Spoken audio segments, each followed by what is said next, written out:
Hello, magandang gabi sa inyong lahat. Nandito naman po ang inyong kapatid at kaibigan na si Lolo Ben na nagbibigay sa inyo ng araw-araw na kwento. At ngayong gabi, nandito ako ngayon sa Manila kasi nagbiyaya ko mula doon sa lugar ko sa probinsya at dumating ako sa Manila. Medyo ginabi ako ng konti dahil meron pa akong dinaanan sa shopping mall na in-order ko. So, nandito ako ngayon at nagbibigay sa inyo ng isang kwento. At pagkatapos nito, matutulog na ako. Dahil bukas, Lunes, meron akong ka-meeting na naman at meron akong transaction sa aking mga bangko rito sa Manila. Sa Martes, may biyahe ako papunta ng Osaka, Japan na naman. Kaya ito po, nandito ako ngayon sa lugar ko dito sa Manila. Nakabili po ako ng isang condominium na ito ay kinonstruct noong 2007. Medyo matagal na ito kasi ito yung pinakaunang condominium project na para sa mga members ng Armed Forces of the Philippines. At dito ay malapit sa Fort Bonifacio. Itong lugar na kung nasaan yung condominium ay dating pagmamay-ari ng Philippine Army. Pero ito ay set aside because of the BCDA at ito ay inilis. Hindi lang ako sigurado, inilis or pinarenta sa DMCI. Kaya ang DMCI po, yung Consonhi Group, sila po ang number one na nagko-construct po ng mga condominium projects dito sa Metro Manila. At ito ang pinakaunang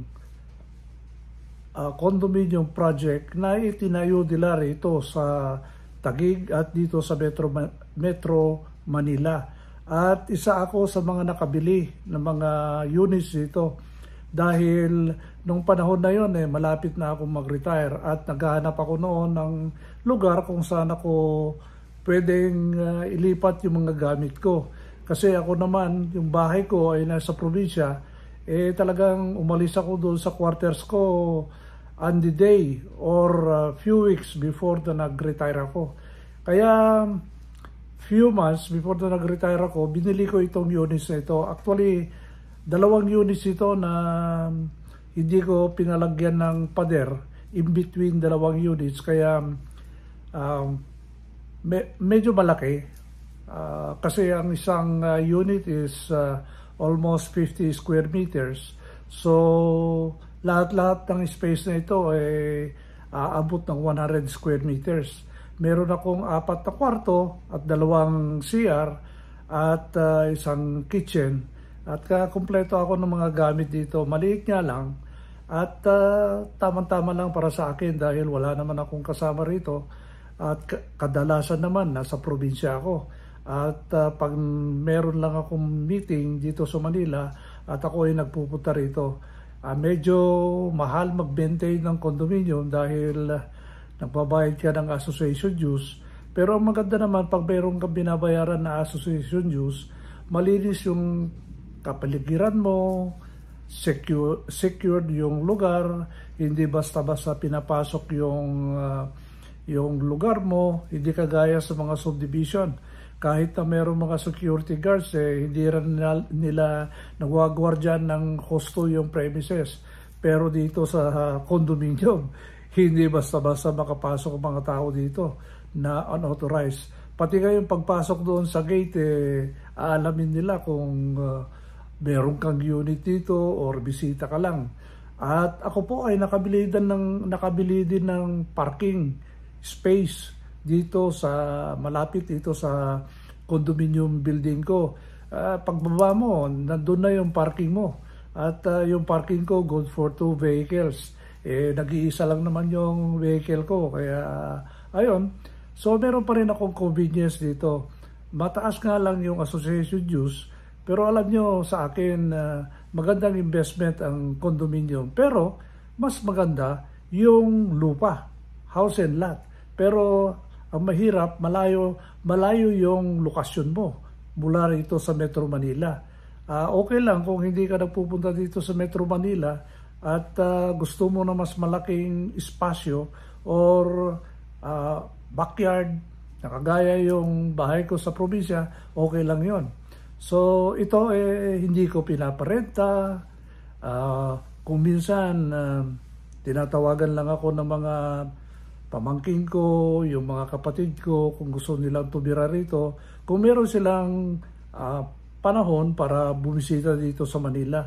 Pero kung minsan, once or twice a year lang naman sila pumupunta rito. At dati-dati meron akong katulong dito, pero yung katulong ko mas gusto niya sa probinsya, kaya umalis na siya. Kaya itong lugar ko nakalak, wala akong problema sa security, at kung gusto kong pumunta rito, meron naman akong susi, magluto ako nag-iisa, at tahimik dito. So, napalibutan ako ng mga security guard, at saka araw-araw malinis yung paligid ko, at araw-araw na ko-collect yung trash. So, wala pong maingay dito. Hindi kagaya sa mga ibang lugar na masyadong cramp yung area. So, yun lang po ang aking balita sa inyo. Nandito ako sa Manila at ako ngayon ay nakatira dito sa condominium ko. Pabayaan nyo at sa isang edition ng aking video content i-house tour ko kayo dito sa condominium ko. Maliit nga lang at tamang-tama lang naman ito at hindi naman wala naman akong kasama rito. Kung minsan ayun na nga, kung minsan naman hindi naman ako tumatanggap ng bisita rito at yung mga bisita ko minimit ko lang sa labas. Ganoon po ngayon ang uso ngayon dito kasi wala naman akong katulong na maghanda ng kung ano-anong ipakain sa mga bisita ko. Kaya ang magandang gawin na lang is mag-meet up na lang sa labas.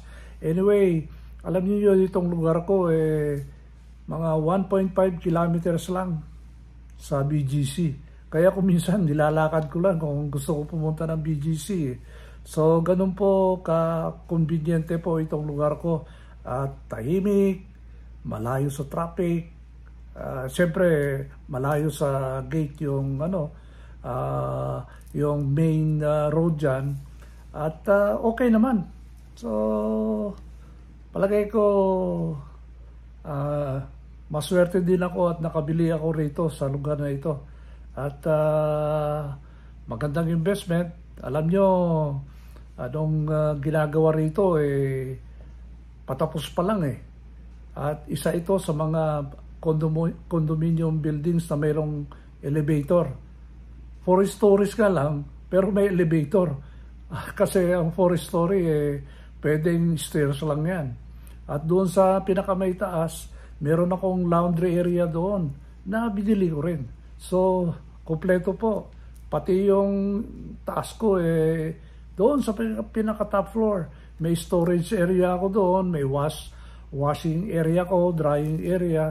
Tapos meron akong parking na 2 na binili ko rin. So, kompleto po ang amenities ko dito sa condominium ko. So yun lang po ang aking kwento ngayong gabi ngayon, at magkikita tayo uli at bukas magbibigay na naman ako ng panibagong kwento. Magandang gabi at nagpapaalam na naman ang iyong Lolo Ben. Bye!